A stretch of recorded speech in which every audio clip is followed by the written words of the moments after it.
Around 5,000 years ago, at the end of Mahabharat War, the ancient enlightened Hindu civilization consisted of 10,000 Hindu traditions, or sampradayas, that existed in 56 Hindu nations, 200 Hindu kingdoms, 1,700 Hindu provinces that covered more than 6 million kilometers square of Asia. The Supreme Pontiff of Hinduism, SPH, Bhagavan Sri Nityananda Paramashivam, is the reviver of Kailasa, this ancient, enlightened Hindu civilizational nation. Kailasa is an unbroken cultural, religious, historical, civilizational, and sovereign continuation and revival of multiple of these historical Hindu sovereign states and Hindu ecclesiastical entities.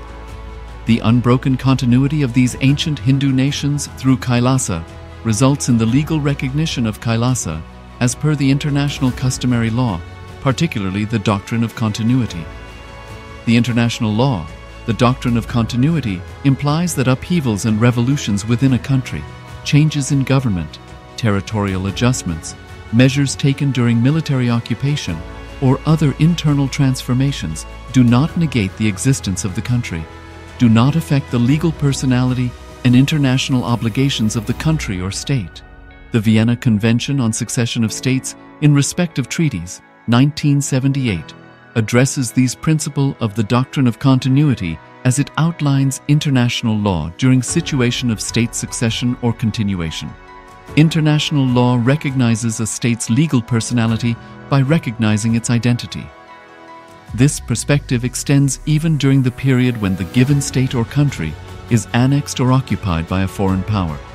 Even in such cases, the legal personality of the state is considered to persist, enabling its subsequent re-establishment. Historical examples dating back to the 18th century include cases like Portugal and Genoa that were re-established after the Vienna Congress of 1815. More recent examples include countries such as Poland, Ethiopia, Czechoslovakia, Albania, and Austria that were re-established after World War II. Even when a nation is deprived of its territory, the nation continues to exist. Its sovereignty and international legal personality continues to persist. The Dalai Lama, as the spiritual and temporal leader of Tibet, exemplifies this principle. In 1959, the Dalai Lama was exiled and forced to flee. Despite the challenges faced, the Dalai Lama continues to advocate for the preservation of Tibetan culture and garners worldwide support for Tibetan autonomy on the global stage. Similarly, from 1309 to 1376, the Pope of Catholicism had been in exile in Avignon. Despite this, he was recognized as the head of state as well as head of the church and given full privileges of the position after their return to Rome. Even in 1861, much of the papal territories had been lost, leaving the Pope with no sovereign territory other than the papal residence and related buildings. Yet his temporal powers were still acknowledged. He was recognized as a head of state, and later, the Lateran Treaty of 1929 formally re-established papal sovereignty over the Vatican City.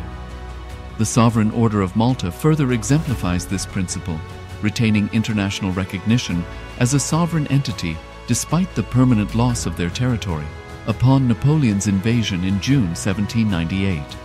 Despite such permanent loss of territory, the sovereignty and the international legal personality of the Sovereign Order of Malta continue to persist. Much later in 1894, the order settled in Rome and acquired two properties, the Magistral Palace and the Magistral Villa that received extraterritorial status. Today, the order maintains diplomatic relations with 112 countries, issues its own diplomatic passports, currency, stamps, and vehicle registration plates, and has been granted observer status in the United Nations. All these examples of state re-establishment illustrate the principle of continuity of states, as per international law, that a state's legal personality persists over time.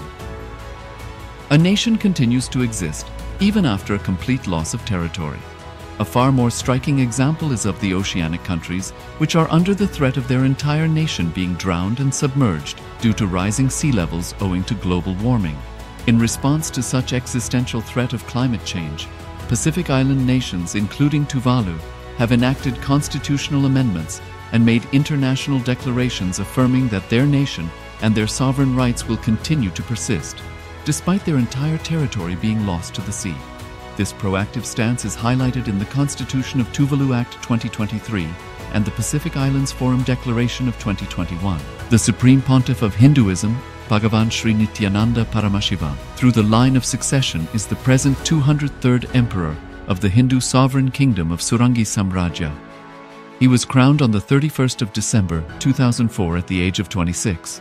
Thus, by very same principles of the Doctrine of Continuity, through which the international legal personality of Portugal, Genoa, Poland, Ethiopia, Czechoslovakia, Albania, Austria, Vatican, Tibet, Sovereign Order of Malta, and several other nations has been recognized despite having undergone a period of exile, annexation, occupation by a foreign power, or despite loss of territory.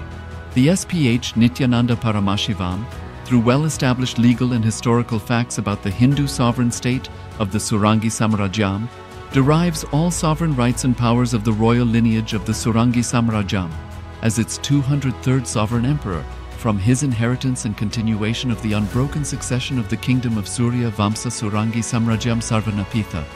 Surya Vamsa Surangi Samrajyam, through unification with 20 other sovereign Hindu states and sovereign ecclesiastical, historical entities, became part of the United States of Kailasa, which thus became a sovereign, independent juridical state, with the SPH Nityananda Paramashivam as the sovereign.